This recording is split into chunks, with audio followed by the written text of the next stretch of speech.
of the LEC and the final best of 5 of this LEC weekend. We're going to see Misfits and G2 Esports battle it out for a spot in the top 3 and a clash against Fnatic next Saturday. Now, G2 has given us some really cool intros when they got out their car and into the studio, and I wonder if they're going to do something today. Yeah, boring, they're walking. No, wow, what a disappointment. I missed the Versace bathrooms. Those were good times. Those were great times, what a great throwback, but also some breakdancing last week, so maybe we get something if they do make it to the next round. My name is Shox, and for one last time this weekend, I am joined by Ender and by Trouble. Hey, I'm happy that we have another day together, and hopefully the games deliver for your last day of the weekend. I mean, for the love of God, no more 3-0s. Give us 5-game bangers. Yeah, just like yesterday, the 5-game banger. I think you asked, easy they delivered. 3-2 prediction, by the way. Congratulations on that. So let's look a bit back at yesterday. Of course, Rogue overcoming their demons. That was kind of the whole narrative, and I know everyone hates narratives, but it's what they did. You know what? I'm going to give them even more narrative. Yeah. 3 key points to take away. One is that finally Larssen overcame the hurdle that has been Humanoid in playoffs. He's now ahead in wins versus Humanoid. 2 new players making their first finals, Malrang and Comp. And where's the camera? Rogue are no longer chokers in playoffs. They actually managed to pull the reverse sweep. Yeah, it was a great performance from them, but I think even at the start of the match, like, we did not expect it to go there with Fnatic's performance in the first 2 games. They're absolutely crushing, right? Like, think back to game number 1. Hylissang on the pike, completely taking over, cruising through with heavy early game pressure from both Razork in the jungle and Hylissang. They didn't let Malrang breathe. Yeah, and it felt like he was a little bit alone in the first 2 games, actually. But then when it came to games 3, 4, and 5, Malrang actually started running on all cylinders, playing together with Larssen. We also saw the 2 veterans, Larssen and Odoamne, pulling up ahead. Sorry, I didn't mean to. I was just, we were still looking at the first 2 games where they were getting smacked, so that's why I was trying to keep you from talking about it. But yeah, the turnaround. Spoilers. The turnaround after this was really impressive from the side of Rogue. It absolutely was, but I think, like, before we even get to talking about Rogue, we should put a little bit of a focus on Fnatic, because I think even game 2 was a little bit slow to close out, and then once we got into the opposite side of things, we saw them going for the Twisted Fate. That was like the bait pick in a way, right? Rogue had a specific strategy to let Twisted Fate through, to choose red side themselves, and to counter it out with the Sylas, which looked really good for Larssen. And absolutely, when you're thinking of Fnatic, when you're thinking of Humanoid, Twisted Fate is the first thing that's going to come into your head, right? But it doesn't work once, it doesn't work twice. By the 3rd time, Rogue had read exactly what Fnatic wanted to do, and if they were able to shut it down in the first game and replicate that 2 more times, they did. Yeah, and I like that you called out also, hey, Fnatic, they failed to adapt, really, right? So we're going to have to look out to that match next week if they're able to do so. But on the other side, Rogue absolutely changing it up from that 3rd game on. And as said by Larssen in PGL a couple of weeks ago, he said that tilt effect, that's no longer here in Rogue. We have overcome that, and it showed, but it's a very different thing to do that on stage than to just say it in an interview, right? So that's really great. And Malrang, the internet was ablaze with memes about Chad Malrang yesterday, and boy, did he do a great job. I mean, the dude is bringing a new flair into the LEC. He's been wanting to play this league for so long. He comes first game in what? First strike leasing, the extra gold that he gets from the rune, the extra damage that he gets from the rune. He took it up to himself to actually carry the early game and have that extra golden resources from the rune. Then he brings it back with the Javan. And even though these 2 games are actually the one that he lost, he actually looked good in them. He did, right? And I think that what we saw in the evolution of Malrang was the supporting staff behind it, in a way. Because the first 2 games, it was Malrang on a solo mission. The next 2 games, Larssen, or the next 3 games, rather, Larssen on the Sylas was so influential with teaming up, collapsing on side lanes. Trimby got involved too. I was talking with him before PGL last night. He's like, the people are just going to flame me. They're going to say, I only win when I play Rakan. Lulu is super good. People should trust me. But on the Rakan, he was able to have a huge global influence with Malrang. Yeah, I love that you called out Trimby as well, because indeed, he's just such a great guy. If you missed PGL, you can probably watch that again. Indeed. So now, G2's Game 3 comeback win over Vitality back on Friday. That was another crazy match. And we wanted to talk about it in maybe a bit of a different way and highlight someone we appreciate a lot in our community. Look, there's a lot of great minds, I think. When you think about G2 over time, you have Ocelot starting things off, Carlos for the new people on the block. Of course, you have Perks leading the charge, Grabs, Young Buck perhaps, Generals in the chat. But one man has been there for a long, long time, and that is Cap's dad. And we want to examine some of the key points to a Cap's dad tweet so we can make the perfect Cap's dad tweet. And the cool thing here is, of course, the artist of these tweets, Michael, Caps' dad. He's been so supportive to Caps throughout his entire career, and we wanted to highlight that and also find out what goes on in his mind so we could possibly also craft a perfect Caps dad tweet. I'm actually going to grab my phone because I'm going to tweet it if we get to it. Oh, you're going to tweet it, and I think everyone in it. chat should also start spamming it with us. You want to get to the end, because there's 3 key ingredients in a Caps dad tweet. You need emotes, a lot of emotes. It's got to be wholesome, and it's got to support his son. So we want to take a look at Game 3, G2 versus Vitality from a couple days ago when Caps steals the dragon. Let's just roll the clip and check it out at the start, because this is ridiculous with him hopping over the wall and stealing the Drake. Oof. It's really nice, and I think this is the kind of experience when you're watching this and the kind of emotions that really make the art, right? Oh, absolutely. Very visceral. Yeah, so I want to start with the emotes, All right? And before anything, we have to know it's a sunny day on the Rift. True. Okay? It's a sunny day on the Rift. There's 2 suns in the sky. I don't know if you saw that in Arcane bat chest, but there's actually 2 suns in Runeterra. And as we roll the rest of this clip, I think what you're going to see is Caps coming over the wall. Oh my God, he steals the dragon with a nice little kiss on self-made, double exclamation mark as he takes that one away. Completely ridiculous. It's a party in the pit, so I think it's fair to throw around some confetti. Do we have some, you know? I thought we had a dumpster fire somewhere. Dumpster fire? I think it's over there for you. I got you. I got you. So, I mean, maybe also a little bit of that here, just a little bit, self-made, kind of on fire. A little bit. Not looking the cool. best. I mean, I think at the same time, you can say, like, it kind of felt like the birthday for G2. So give us some balloons to signify that. Some love, obviously, because... Yeah, I mean, you love Caps. He does love perks, too. True, It's definitely fair. So let's watch this one more time, because obviously it's not just emotes. You got to get the text in there, too. And we're going to focus on Caps first. Look at that. Caps over the wall. Caps, or wow, I didn't even press it. There we go. Let me start typing. Caps. GG. So Caps heart? Yeah, Caps heart GG steal, GG. I think is fair. Steal? And that's going to get you some elo for the 3-0. Right. Yeah, and then, you know, why not a glowing star on the end of that, too? I think that is very wholesome. And speaking of wholesome, you got to say goodbye to an old friend in perks. Goodbye, friend. Some fire, GG, steal. That's all good. That's good stuff. This is harder than it looks. But there's one thing we got to close on. Because this whole thing, you got to title your masterpiece. Right. This is called Dragon Oopsie. And that is how you make a perfect Caps dad tweet. Now you know. Get involved in chat. Get to tweeting. Yes. Retweet Shocks. It's going to come out soon when we have some time, of course. And now you all know the math behind the mind. Yes, exactly. Something And shout out to Caps dad. We love you, and keep sending out your tweets.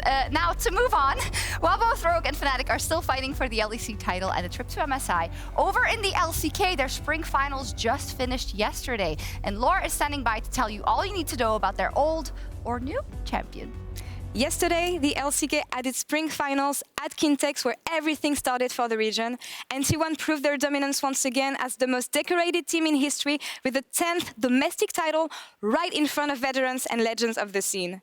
The years go by, players come and go, and the team whose legacy was never matched yet still keeps on breaking records. With an 18-0 record in the regular season and the perfect playoff run, T1 surpassed their 2015 achievements and became the first team in the LCK to not drop any series during a season. With FLICKR leading the new generation on the Rift, the team is reaching its final form of a 2-year building process and have all the elements to become the best team in league history. Over the course of the split, T1 kept on shining with mechanical prowess, extra clean understanding of the map, and especially in their ability to turn team fights around when they're outnumbered. Let's take a look at Game 3, for example. T1 has a huge lead, but Keria just got caught on mid lane. Genji is setting up for Baron, and T1 will try and defend with the little vision they have. Zeus and Honor are covering the play from blue buff, while FLICKR and Gumayushi grabs Chovy's attention from the other side of the river. Genji is now trapped, and given how ahead and well-positioned T1 is, players can now safely collapse and take this 4v5. During the split, we often talked about Gumayushi and Keria's deadly duo, but Honor and Zeus also managed to step in and shine when the team needed it the most. The stars are aligned here for the team who will get to play MSI in front of their audience. Keria especially will perform at his home city Busan, and FLICKR will for the first time ever in his career play an international event in South Korea. MSI fans, be ready. The T1 powerhouse looks stronger than ever and will be looking to grab yet another trophy, but also get one step closer to adding a 4th star on the jersey by the end of the year. From established superstars in League of Legends history to aspiring young talents dreaming of the big stage, EU Masters just around the corner, and Trouble is here to tell you why you should watch the event. Thank you so much, Lo, for that great breakdown. And coming back to today's Best of 5, I tried to match my picture as best as I could series between Misfits and G2. I would like to highlight the 2 rookies down the bot lane that have just joined the LEC. And yes, I know, technically Targamas has been here before, so just bear with me. Mercer is only 19 years old and he's already attending his first ever playoffs in the LEC, promoted straight from Misfits Premier after only 1 split in the LFL. The young player has already shown incredible development during his first season in the LEC, as right now he serves as one of the primary engage tools for his team, favoring champions like Leona and Rakan. We usually see him paired up with Schlatten roaming the map, which makes tonight's jungle support matchup really interesting, since his opponent is none other than Targamas. The guy who is notoriously known for not seeing his AD carry in-game the entire season. I'm joking, maybe not. One of the most heavy roaming supports that we currently have in the league. He has already made a name for himself in the LFL with Karman Corp for his impeccable roaming gank timers and insanely vast champion pool. And his season in the LEC has been no different. Targamas has brought 15 different champions into the mix this season, and in there are some unconventional picks such as Bard and Zyra. Now, I'm not sure if you caught me mention any familiar names like maybe Misfits Premier, maybe Karman Corp. Both of these players have joined the LEC after a very successful run at EU Masters, not to mention Targamas being the current trophy holder with the back-to-back titles in 2021, which has never been done before, by the way, in the history of EU Masters. But how is his former team currently doing? Karman Corp has found themselves in a very tough spot, having to climb through planes to make it all the way to the main stage, and here are the teams they're going to be facing. Now, can they make the Plains to Champions run for the 3rd title in a row? EU Masters Plains is starting tomorrow at 5 p.m. CEST, and make sure to stay tuned on our social media for the respective links to the English broadcast, because this is where your next LEC MVPs are coming from, so make sure you don't miss it, and maybe don't miss the NLC maybe winning this EU Masters as well. Just saying. Does that count as a jinx? Does that count as a jinx? Not. I don't know. Thank you so much for that. We're all very excited. And I love how you connected it to the match of the day. So let's start by talking a little bit more about G2 versus those Misfits. Now, usually on LEC Burger Flip, we ask the analysts to flip or not to flip. But today we have a very special matchup where the burgers are always flipped and the sauce is extra spicy. So we present to you the LEC Burger Flip Misfits versus G2 edition. So the 2 times that they played versus each other in the regular season, it was nuts. So we're gonna just try and look at how well cooked the burgers were. Were they rare? Were they medium rare? Were they ready to flip? Were they overcooked?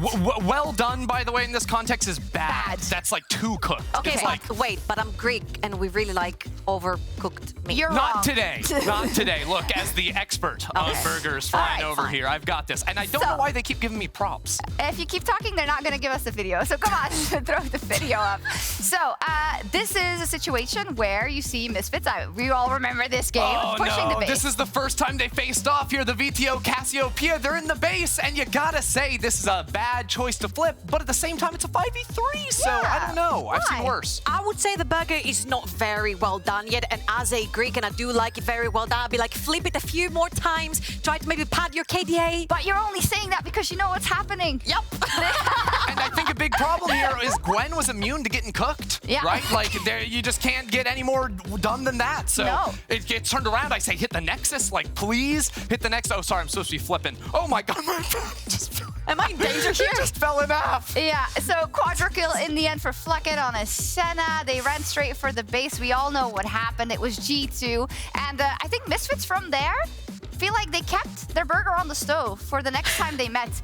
They even kept it into the late game. Let's take a look at the next clip, because this was one where G2 was in a commanding lead. This was just messed up that they lost this game. It starts off 18 minutes, scoreboard is 12-2. I'll tell you, VTO finished this game with 17 kills, and it was looking a lot like my burger, completely split in half. Yeah.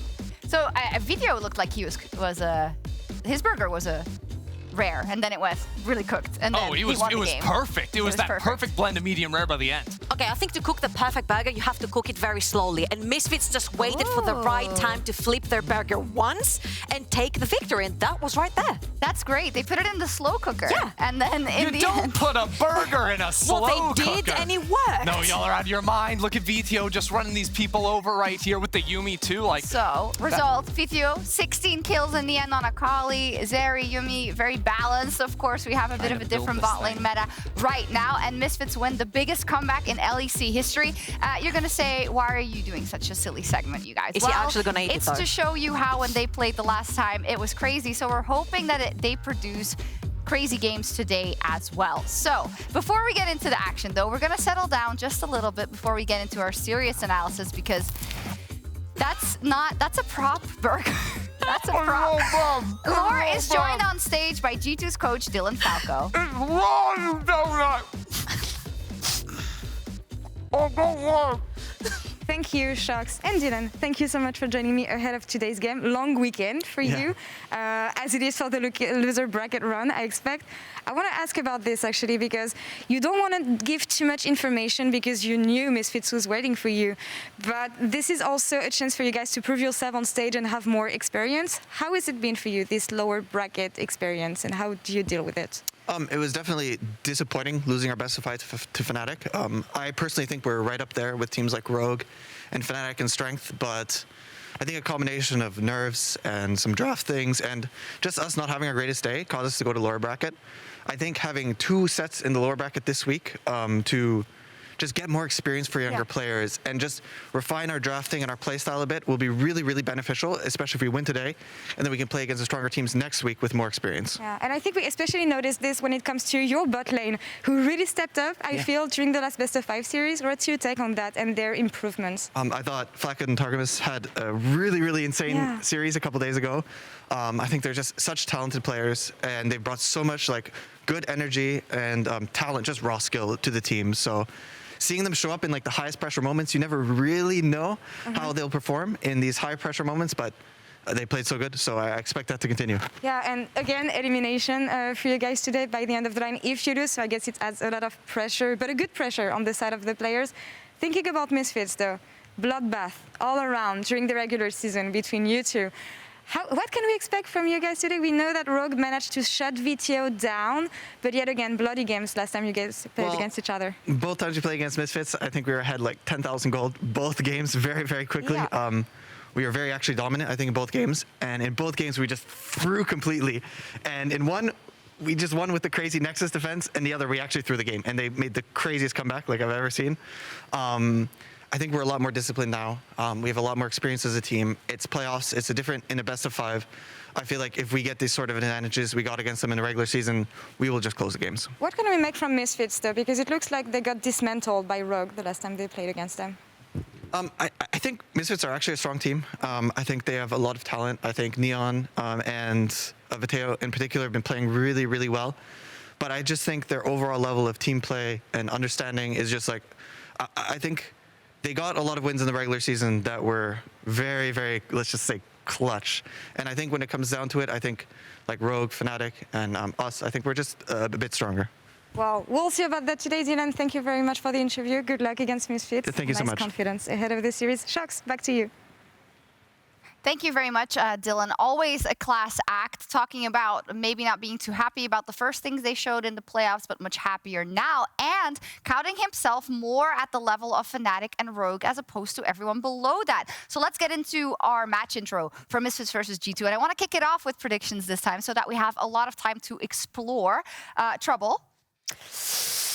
Oh, do I have to be the first one to bring in you know the what? news? We know what we're gonna do. We're gonna let them appear. Look, Okay, just we let them agree. appear. The Just thing let is, them appear. me and Trouble both agree, because we talked about this a lot before the matchup, right? And I think I'm kind of in line with Dylan. I think G2 are looking much stronger towards the tail end here, and the fans say a 3-0 as well. So that's sort of my read on the situation. I think in the games too, Dylan's saying G2 ended up throwing a lot of early game leads, and that's how I see this game going, with a lot of early game pressure, because during the regular season, Misfits played much more towards later game, towards team fighting. Their early game was a little bit sloppy, and I think this makes for a really poor stylistic matchup for G2, who've been so focused on using mid, jungle, and support to attack the mid lane, which is Misfits' strong point. And I honestly think that I agree with Ender where he says at the start of the split, they started stronger until people figured out how Misfits do like to play their game. And I feel like versus that G2, especially from the previous series, where Targamas was all over the map, he was roaming around to try and get kills onto caps, tried to roam together with Jakos. We've mentioned that this guy just perma-roams. He does not see his AD carry, and it's for a good purpose. He gets everyone else ahead on the map. And I think we saw, like, even in like yesterday's series, what a vital importance you have on pairing up your support with your jungler and making moves across the rest of the map. G2, one thing that they love to do is they control vision around mid lane very, very well. They like to put very shallow wards, like on enemy raptors, these types of things, to set up traps. So when the enemy jungler is walking into the river or the support is walking to try and ward, G2 are gonna have a couple of players there on the right timings to try and jump on you and punish, and that's gonna catch a lot of teams off guard. Misfits in general have, when they have won their games, it's been a bit more slow, because more often than not, they have relied on a bit of the comeback, a bit of the scaling, a bit of the X factor out of VTU, being able to take that time in the game. Do you think that's a kind of win condition that erodes itself as the season goes on because of the other team's level going up?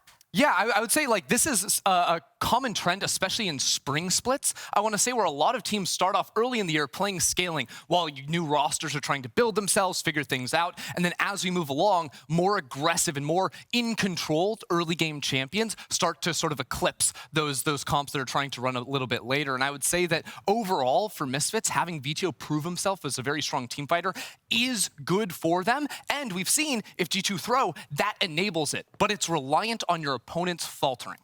Yeah, absolutely. And I feel like there's nothing wrong with just going for the scaling picks, right? A lot of the teams will say that on paper, if we feel like we are stronger individually, why not draft for scaling? We can beat you in the later on team fights. And we've talked about G2, how they love to play these team fights. And even though they've thrown, at least it was acknowledged, like Dylan said it as well. Now we know what we've done wrong, and we'll come back stronger. Here on the graphic behind us, we see VTO, who I think we've talked about so much during the regular season, which is why our expectations were equally high coming into the playoffs. But as we can see, his footprint hasn't been felt as much so far. Yeah, I think that what we saw specifically in the matchup versus Rogue is Rogue putting a little bit more of a focus on the mid lane. And again, that's my expectation today with G2, is trying to punish VTO. So Misfits sort of have to figure something out to enable him, because if you're not able to get to the later stages when he really is able to shine on a lot of these champions in the team fights, you're going to have a repeat of last year. He's not there. So okay, no, they're fine. Misfits are going to win. Okay, It's a 4v5. wait, they cannot counter him if he's not there. Yeah. That's true. That's true. Regardless, though, as with everything, when we talk about a singular player, right? Not saying that sometimes players don't make mistakes, but this is not like a VTO exclusive issue. This is kind of the way the team likes to play there. So I'd like to talk a little bit about top lane, but before that, like, I do want to say, like, VTO is the strong point. I want to hammer that home. VTO is really, really good. But that's why we wanted to highlight this as the problem, because G2 will focus on mid lane. Okay, but that wasn't the case if we look at last season, right? Because if VTO was not doing very well, you had Hirit coming up super strong, because you had Razork back then in the jungle, and he would facilitate for Hirit in the top lane. He would try to get him ahead so Hirit can snowball and maybe back up VTO if he wasn't doing well. It's not the case this season. Schlatten coming into the team, he's a very powerful, but a little bit more, if you will, selfish jungler, where he will look after himself a little bit more rather than his laners. And a lot of these times, Hirit has been extremely exploitable towards the top side of the map. Yeah, and on the other side of things, again, in terms of highlighting this matchup, Hirit having a weaker split, Broken Blade has been absolutely smurfing. This guy is a player, as G2 sort of reinvented themselves to like 2018 G2 almost in a way, where it's not so much about putting focus on the bot lane, it's about really powerful solo laners and playing towards them. Broken Blade has been the recipient of that. I mean, this is a guy that receives so much attention from Jankos. He ranks first in the league in terms of jungle proximity, whereas Hirit is ranking 10th. That is a wide, wide gap, and goes to show how much focus G2 put on this player. I'm hearing jungle diff here, by the way. It's insane. Look, there is definitely a little bit of jungle dip, but when you look at Broken Blade and the champions he's playing too, like this guy is counterpicking on ridiculous champions to make sure he's always favored in the 1v1. And he's been doing so well in the playoffs so far, and just in this new system that G2 has put together, right? And I think the question is, will Hirit find his form in time? Will he find his form in the team, we should say, in time for this? Because it is high time. It is the last match you could possibly play here in spring if you lose it. We talked a little bit about some of the rookies already. I want to talk about mid-jungle just a bit, because there you really see the difference between the loads of experience on the one side and the newer generation on the other side. How has this mid-jungle duo, NVTO and Zlatan, done so far? I mean, I'm not extremely impressed because of one reason. I remember Zlatan playing back in the Ultraliga together with Matislaw. Matislaw used to be the kind of player that VTO is, the Zoes, the Assassins, and Zlatan would bring out his Lee Sin, which was back then permabanned, and together they were an unbeatable duo.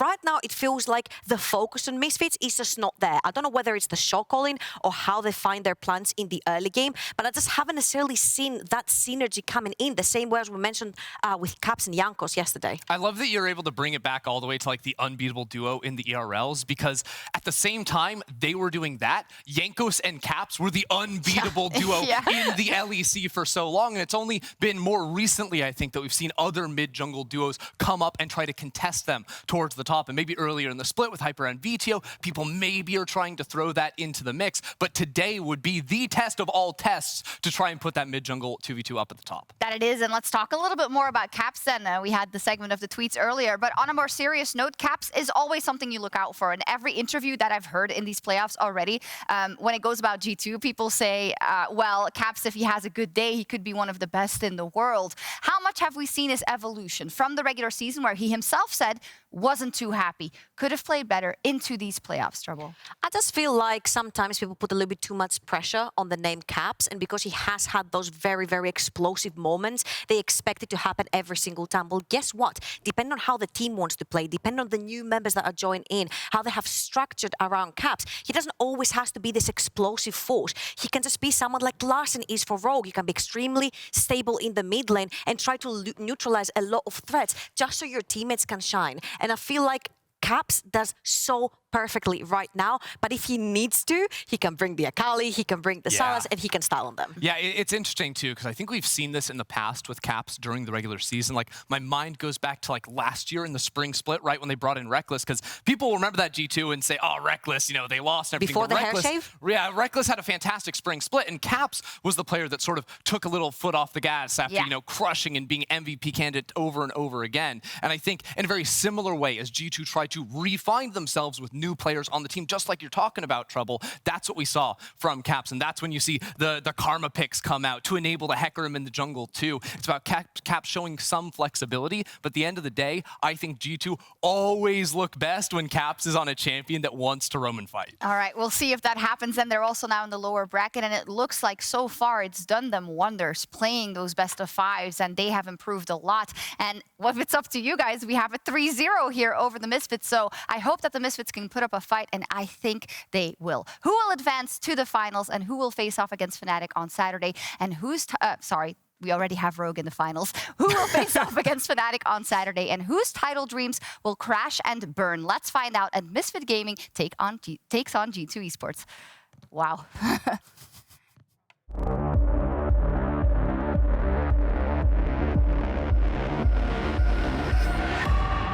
Misfits take a game from the jaws of defeat. Misfits, with the comeback of the flipping century, G2 are unleashed. It's a miracle win. They were in control. They lost everything, but they managed to find a way back.